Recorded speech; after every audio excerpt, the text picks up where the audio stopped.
shumë të tjerë që realisht janë socialistë dhe janë ata që janë nga Partia Socialiste, nga garda e vjetër e Partisë Socialiste, e kanë kuptuar që janë në një moment shumë të rëndësishëm për vetë ekzistencën e Partisë Socialiste, po dhe për të ardhmen e tyre politike. Sot, unë vlerësoj të paktën, kam një analizë time që them që sot ata janë përballë betejës fundit midis ekzistencës së socialistëve brenda Partisë Socialiste, apo shndrimit totalisht saj në partinë e Ramës. Çka do të thotë? Nuk që nga partia Ramës, ajo që udhiqet për ti që në 2005-ën, 21 vjetë. Jo, sepse të gjithë garda e vjetër e socialistëve ishin lista të hapura.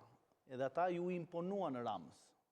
Sepse, si që tregoj rasti Erion Veliajt, ai është një makineri e vërtet votash. E hoqi nga Berati, e çuan Divjak, edhe atje...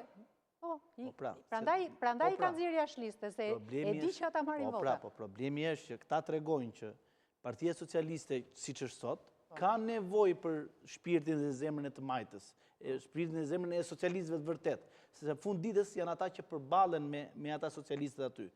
Rama mund të marri prurje të reja, mund të hapi partinë siç e ka hapur, e ka bërë një konglomerat interesash që se dita çfarë majtë e djathtë e qendrës liberale, konservative, nuk dihet, është një amalgam idesh dhe pa vizion të qartë ideologjik dhe mbështetet akoma sot te themelet e Partisë Socialiste.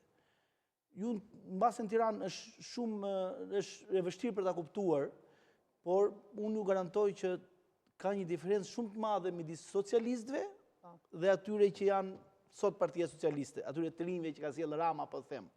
Socialistët, ata që janë socialistët e mëparshëm, nuk janë, nuk po them nuk janë asimiluar,